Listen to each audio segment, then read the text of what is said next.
ভাই আমাকে একটা রুটি দিবেন? আমার ভাইটার না অনেক ক্ষুধা লাগছে। গতকাল রাত থেকে না ওর মুখে একটু খাবারও তুলে দিতে পারি নাই। কি বলো, তোমরা কালকে রাত থেকে এখন পর্যন্ত কিছুই খাও নাই? ভাইয়া কালকে রাত থেকে না আমরা কিছু খাই নাই।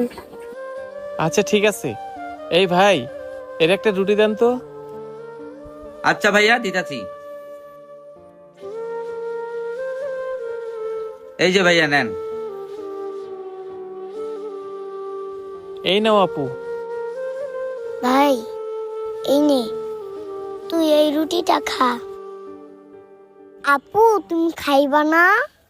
ভাই রে, তুই খাইলে আমার খাওয়া হয়ে যাবে। আহারে, বাচ্চা দুটো কত অসহায়, কালকে রাত থেকে এখন পর্যন্ত কিছুই খায় নাই। ওদের দেখে খুব মায়া হচ্ছে। ভাইয়া আমাকে আরেকটা রুটি দিবেন? কেন বাবু, তোমার কি খুব ক্ষুধা লাগছে? ভাইয়া আমার আবু তো গতকাল রাত থেকে কিছুই খায়নি। আচ্ছা, তোমাদের বাবা মা কোথায়? ভাইয়া তাহলে শুনবেন আমার বাবা মা কোথায়? হ্যাঁ আপু, বলো। আমাদের বাবা মা ওই দূর আকাশে থাকে। ওই আকাশ থেকে তো আমাদের খাবার পাঠাতে পারে না। কি বলো, তোমাদের মা বাবা এই পৃথিবীতে নেই? তাহলে তোমরা কার কাছে থাকো? ভাইয়া আমার বাবা মা মরে যাওয়ার পর আমি নানুর কাছে বড় হয়েছি। কিছুদিন আগে আমার নানু মারা যায়। আমার নানুর অনেক বড় অসুখ হয়েছিল। তখন আমার নানু একজনের কাছে বাড়ি বন্ধক রেখা চিকিৎসা করছিল। আমার নানু যার কাছে বাড়ি বন্ধক রাখছিল তার টাকা পরিশোধ করার আগে আমার নানু মারা যায়। তখন ওই লোকটা আইসা নানুর বাড়ি দখল করে নেয়। তাই আমাদের থাকার আর কোনো জায়গা নাই। আচ্ছা আপু, আমি তোমাদের কথা পরে শুনতেছি। তোমাদেরকে দেখে মনে হচ্ছে তোমরা অনেক ক্ষুধার্ত। তোমরা আগে কিছু খাইয়ে নাও।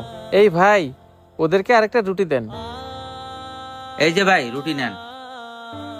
আচ্ছা আপু, তোমরা এখন এখানে বসো। আমার দিকে না তাকায় থাকা তোমরা রুটিটা খাও। আচ্ছা ঠিক আছে। অনেক ক্ষুধা লাগছিল, এখন ভালো লাগতেছে।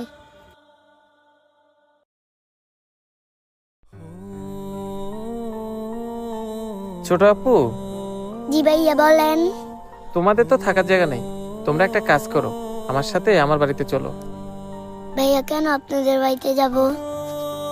আমার বাড়িতে কেন যাবা? তোমরা যদি আমার সাথে যাও তাহলে আমি তোমাদের খাইতে দিব, আবার স্কুলেও ভর্তি করাবো। সত্যি বলতেছেন ভাইয়া? আপনি আমাদের খাবারও দিবেন আবার স্কুলেও করাবেন? হ্যাঁ সত্যিই বলতেছি, তোমরা এখন আমার সাথে চলো। সাহায্য করলে এরকম নিরীহ অসহায় এতিম বাচ্চাদের সাহায্য করুন।